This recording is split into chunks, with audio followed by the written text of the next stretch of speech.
Let's look at the takeaways from the debate, and I'm now joined by Johanna LeBlanc, National Security Law and Foreign Relations expert. A very good afternoon to you, Johanna. Thanks very much for your time. Just your take, overall, after watching that debate.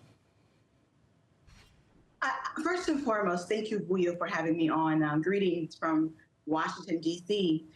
But I think last night's debate between Mr. Trump and Vice President Harris was really more so for Vice President Harris to share with the American people what her policy objectives are, because the reality is that the American public know Trump very well, and the people who are going to vote for Trump have already made up their minds, right? Whereas with Vice President Harris, she's still a bit new to this, right? There's still a lot of mystery around who she is, her policy proposal, and so forth.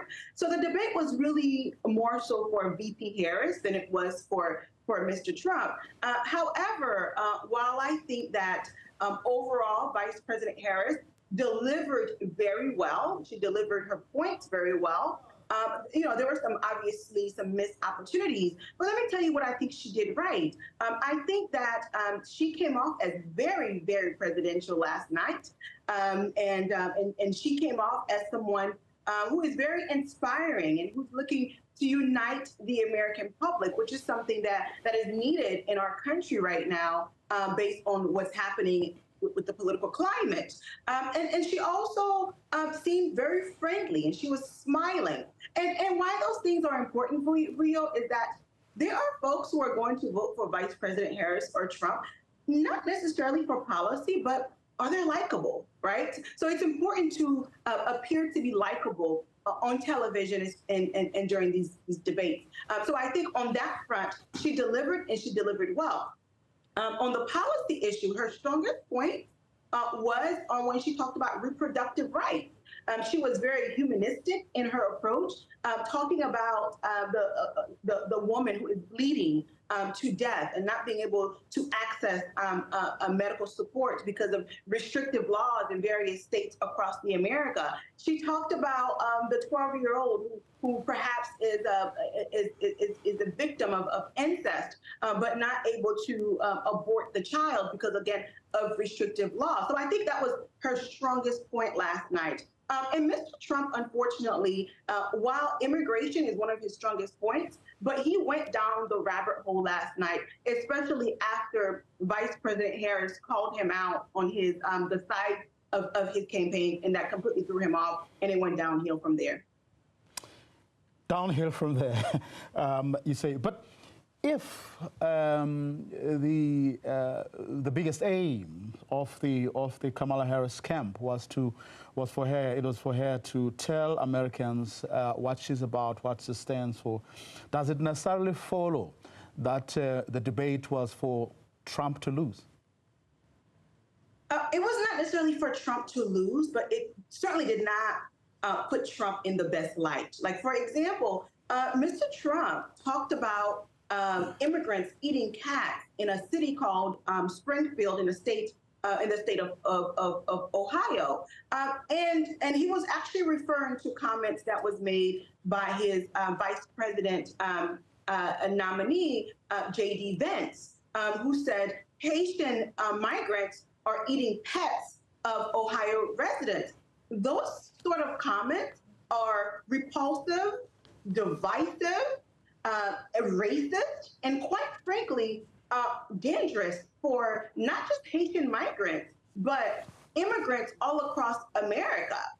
Because the reality is that as a candidate, your job is to rally the American people, not to further divide the American people. And that's what that comment made last night. And furthermore, Mr. Trump could have focused on a lot of other things in terms of his specific policy proposals, right? But instead, he utilized some of his time to attack immigrants who have contributed so much to the American economy. And for an election that I believe is going to be neck and neck, strategically, it was not the best use of time for Mr. Trump, nor his campaign last night. The weaponization, as some people have called it, of the Justice Department was a big part, of course, partly because, I mean, you have Donald Trump facing several indictments for conspiring to overturn his 2020 election loss, among other things. But you also had Donald Trump, of course, accusing, the Democrats administration, if I may call it that, of using the Justice Department to have a go at their enemies, real or perceived. Well, that's been Mr. Trump's playbook throughout this entire process. Right, that he believes and his followers, to a certain extent, some of his followers rather, believe that the Justice Department has been weaponized to take him down.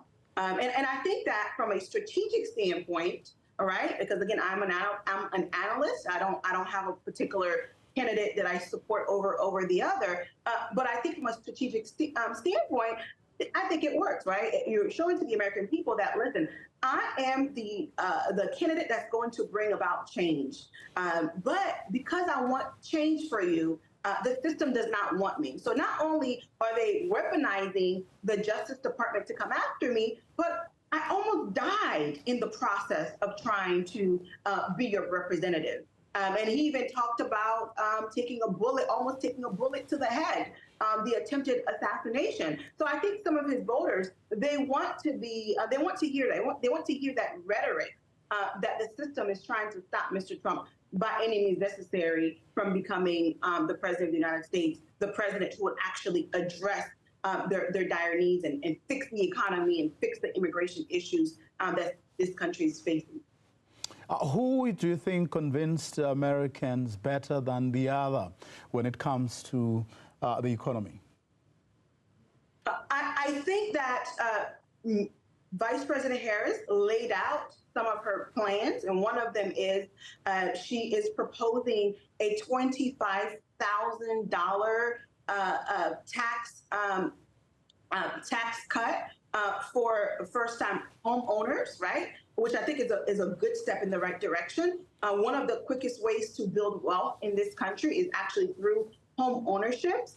And she also talked about providing child tax credit at $6,000, which is very much needed in this country because the cost of child care is incredibly expensive. I mean, Buya, you have situations where couples have to decide who's going to work and who's going to stay home. And the reason being is because child care is too expensive. Sometimes going to work makes no financial sense. It makes much more sense for one of the partners to actually stay home. So I think that was a really good proposal that she talked about last night, because that's what the average American is dealing with in this country. For Donald Trump, on the other hand, he talked about tariffs on foreign countries, and when it comes to goods coming into the American market, which I think, depending on who you're talking to, that might be a good idea, right? But I think ultimately, in terms of policy, again, I think Trump, his strongest point is actually immigration, and he did not use the opportunity to really address and lay out a policy proposal. And he spent entirely too much time talking about reproductive rights. That is not his strong point. That is not his strong argument. He was not able to really articulate his position and also defend Roe v. Wade in the manner that Vice President Harris did last night. Of course, I mean, no presidential, or American, I should say, presidential debate would have been complete without a discussion on geopolitics. And in the context of what the world is confronted with now, Russia versus Ukraine, and of course, Israeli-Palestine, what is happening between Palestinians and the Israelis. What do you think came up to convince Americans about the correctness of whatever position? That's assuming, of course, that there are differences or huge differences between the two. To be honest with you, Vuyo, when it comes to foreign policy, there aren't much differences between Vice President Harris and Trump. Now, the difference is that how they get to the outcome may differ depending on who is in office, right? The whole conversation about NATO last night, right? America being a NATO ally and NATO members not paying their fare of the membership dues and so on. I think that was a good point that was highlighted by Mr. Trump. But Vuyo, I think there was also a missed opportunity to talk about the African continent. I mean, a continent with 1.4 billion people, with enormous resources. And I always say Africa's greatest resources are its people. Look, there was just a China and Africa summit where China has announced more than $50 billion that it would invest into the African continent. And as China and Russia continues to expand their footprints across the African continent, the United States is going to have to take a different position, a different approach when it comes to the African continent. Yes, I understand the United States want to address human rights issues and human rights concerns, but I think during the debate, it was an opportunity to share with the American people, especially the American diaspora here in this country, who do have the ability to vote, to reassure them that the United States will further strengthen its ties with the African continent through trade and positive engagements. Johanna LeBlanc, let me thank you very much for your time.